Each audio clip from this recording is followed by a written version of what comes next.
Hi hello नमस्कार, मी दीप्ती. माझ्या चॅनलमध्ये आपलं सगळ्यांचं खूप खूप मनापासून स्वागत करते. आय होप तुम्ही सगळे मस्त आणि मजेत असाल. तर आज मी तुमच्याबरोबर माझं संध्याकाळपासून ते रात्री झोपेपर्यंतचं सगळं रुटीन शेअर करणार आहे. त्याचबरोबर मटकी भाताची रेसिपी देखील दाखवणार आहे. तर मग व्हिडिओ शेवटपर्यंत नक्की बघा. मी संध्याकाळच्या वेळेला आठवडी बाजारामध्ये गेले होते. तेथून फ्रेश अशा भाज्या घेऊन आलेल्या आहे. त्याच भाज्या मी आता नीट करत बसलेली आहे. भाज्या आणल्या की मी लगेचच नीट करून फ्रीजमध्ये ठेवून टाकते, म्हणजे आपल्याला भाजी करायची असली की लगेचच फ्रीजमधून काढायची आणि फोडणी टाकायची. तर या सगळ्या भाज्या निवडून झालं की मी संध्याकाळच्या स्वयंपाकाला लागणार आहे. संध्याकाळच्या स्वयंपाकात मी मटकी भात करणार आहे. मटकी भात करण्यासाठी मी इथं पाव किलो मटकी घेतलेली आहे. ती आपल्याला 2 ते 3 मिनिटासाठी अशी व्यवस्थित परतून घ्यायची आहे. त्याच्यासाठी एक वाटण करायचं आहे. आपल्याला 12 ते 13 लसणाच्या पाकळ्या घ्यायच्या आहेत, मूठभर कोथिंबीर आणि 1 इंच आल्याचा तुकडा घ्यायचा आहे. ते मिक्सरवर फिरून घ्यायचं आहे. आता एका कुकरमध्ये आपल्याला 2 ते 3 चमचे तेल घेऊन त्याच्यामध्ये जिरे, मोहरी, हिंग, हळद आणि काही कढीपत्त्याची पानं टाकून अशी छान फोडणी तडतडू द्यायची आहे. मग त्याच्यामध्ये आपण जे केलेलं हिरवं वाटण आहे ते घालून घ्यायचं आहे आणि व्यवस्थित परतून घ्यायचं आहे. अशा प्रकारे जर भात तुम्ही केला तर घरातल्या सगळ्याच व्यक्तींना हा भात आवडेल आणि अगदी 15 ते 20 मिनिटामध्ये आपण हा भात करू शकतो. कुठं तुम्हाला बाहेर जायचं असेल किंवा स्वयंपाकाचा कंटाळा आला असेल तर तुम्ही हा भात नक्की ट्राय करा. आता त्याच्यामध्ये बारीक चिरलेले 2 कांदे मी घालून घेतलेले आहेत. कांद्यांना सोनेरी रंग येईपर्यंत व्यवस्थित परतून घ्यायचा आहे.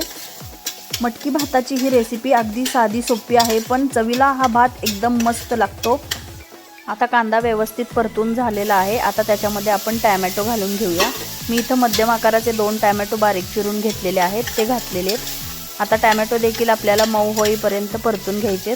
टॅमॅटो लवकर मऊ व्हावा म्हणून मी त्याच्यामध्ये चवीनुसार मीठ घालून घेणार आहे. पुन्हा आपल्याला व्यवस्थित मिक्स करून घ्यायचं आहे.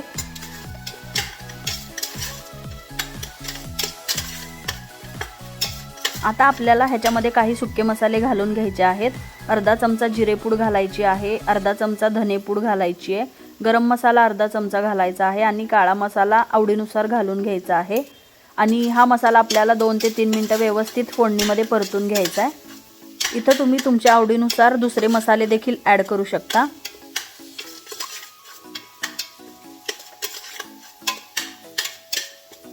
आता आपले मसाले व्यवस्थित परतून झालेले आहेत. त्याच्यामध्ये आपण भाजून घेतलेली मटकी घालायची आहे आणि मटकी देखील आपल्याला व्यवस्थित या मसाल्यांमध्ये मिक्स करून घ्यायची आहे.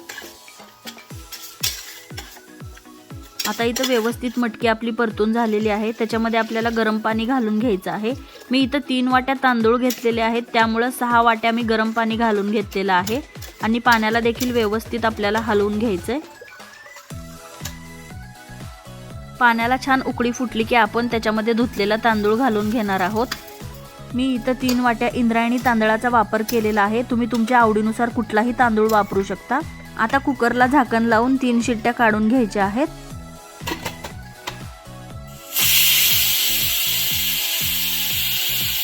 इथं 3 शिट्ट्या काढून घेतलेल्या आहेत आणि वाफ देखील कुकरची गेलेली आहे. आता आपण झाकण उघडून बघूया. तुम्ही बघू शकताय खूप छान असा आपला भात शिजलेला आहे. वास देखील खूप छान सुटलेला आहे. अशा प्रकारे भात तुम्ही नक्की ट्राय करा. गरम गरम मटकी भात तयारच होता, त्याच्यामुळे आम्ही लगेचच जेवण करून घेतले आणि मी किचन आवरण्यासाठी आले. खरं सांगायचं तर जेवण बनवणं जितकं महत्त्वाचं आहे तितकंच किचन स्वच्छ ठेवणंही गरजेचं असतं. आधी मी स्वयंपाकासाठी घेतलेल्या सगळ्या वस्तू जागच्या जागेवर ठेवून दिल्या. नंतर मी जे खरकटी भांडी आहेत ते सिंकमध्ये टाकले. सकाळच्या स्वयंपाकानंतर मी किचन ओटा स्वच्छ धुवून घेतला होता, त्याच्यामुळे मी आत्ता नुसतं पुसून घेत आहे. आता किचन ओटा अगदी स्वच्छ झालेला आहे.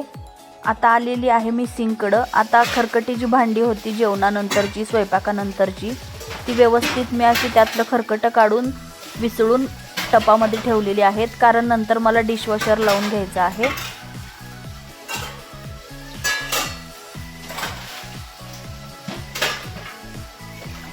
सगळी भांडी खरकटी काढून झाली की मी लगेचच सिंकच्या मागचा जो एरिया आहे जिथं आपण भांडे घासताना खरकटं साबण वगैरे उडतं ते लगेचच घासून घेत असते. रोजच्या रोज घासल्यामुळे एवढं काही घाण होत नाही. त्याच्यानंतर नळ, सगळे बेसिन वगैरे मी स्वच्छ क्लीन करून घेत असते, जेणेकरून आपलं जी झुरळं असतात ती बेसिनमधनंच येत असतात. तिथं खरकट्याचे कण असले की ते त्या वासाने येतात, त्याच्यामुळे मी बेसिन अगदी चकाचक करते. भांडे घासायची घासणी जी असते ती देखील मी व्यवस्थित अशी उकळत्या पाण्यामध्ये काढून स्वच्छ करून ठेवत असते. आता किचन जे आहे अगदी स्वच्छ झालेलं आहे. आता जी मी भांडी खरकटी काढून ठेवलेली आहेत ती मला डिशवॉशरला लावून घ्यायची आहेत. डिशवॉशर हे स्वयंपाकघरातील एक अत्यंत उपयुक्त साधन आहे. यामुळे कष्टाचे काम वाचते, भांडी गरम पाण्याने निर्जंतुक होतात आणि पाण्याचा वापरही कमी होतो. डिशवॉशरमध्ये भांडी स्वच्छ धुण्यासोबतच ती वाळूनही निघतात. त्यामुळे मला तर डिशवॉशरचा खूपच फायदा होतो. आता एक एक करून मी सगळी डिशवॉशरमध्ये भांडे लावून घेत आहे.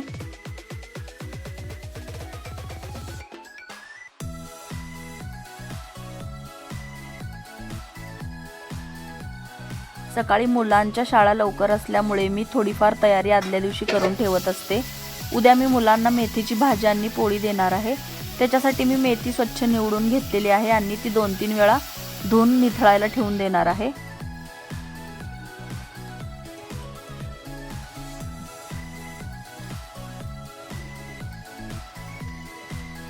मेथीच्या भाजीसाठी मला उद्या लसूण लागणार आहे, त्याच्यामुळे मी लसूण देखील सोलून ठेवलेला आहे. अशा प्रकारे मुलांच्या डब्याची निम्मी तयारी करून मी ठेवलेली आहे. असं असतं माझं संध्याकाळपासून ते रात्री झोपेपर्यंतचं रुटीन.